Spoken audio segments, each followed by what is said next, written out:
Sa mga bumibili nitong Nissan MB350, kailangan po na i-check ninyo yung langis lagi, linggo-linggo magche-check kayo ng langis kasi ito po ay nagbabawas. Di katulad ng yung Toyota Hiace na di basta-bastang nagbabawas yun. Kaya itong MB350 Nissan, kung nakabili kayo nito, nagmamaniho kayo nito kahit bago pa, nagbabawas kusa po itong yung langis at saka yung tubig, nagbabawas po ito. Kaya alagaan po ninyo yung sasakyan ninyo para iwas iwas sira, iwas overhaul. Baka magtaka kayo, di kayo nag-check, bigla lang kayong nag-overheat, ma-overhaul na yung sasakyan nyo. Sayang naman, diba? Kailangan check kayo lagi para tuloy-tuloy ang inyong sa hanap buhay niyo, magagamit niyo ang itong sasakyan na to.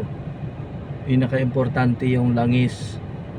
Bago kayo magpatakbo, kahit ano naman sasakyan, motor, sasakyan, ganda, warm up muna kahit mga 2 minutes lang para makasirculate na lagi ang ang langis. Ang langis kasi pag yan ay umiinit na yung makina, mas lalong dumudulas yan. Kaya importante po yan na naka-warm up kayo kasi para persa yung sasakyan nyo, maganda gamitin pag naka-warm up talaga. 2 minutes lang, okay na yan. Maganda warm up 2 minutes para circulate sa katawan niya yung bawal po itong yung mga makina bagong andar pa lang, pag on mo ng susi tapos i-revolution mo, palakasin mo na yung revolution mo, masisira po yung sasakyan niya. Kung bakit? Nakabababa na lahat ang ang langis, wala pa doon sa piston ring, kaya hindi pa madulas masyado, di ba? Kailangan wag warm up ng maganda para circulated ang ang langis sa buong makina. Kaya ito naman masabi ko, lagi talagang mag-check ng langis at saka tubig para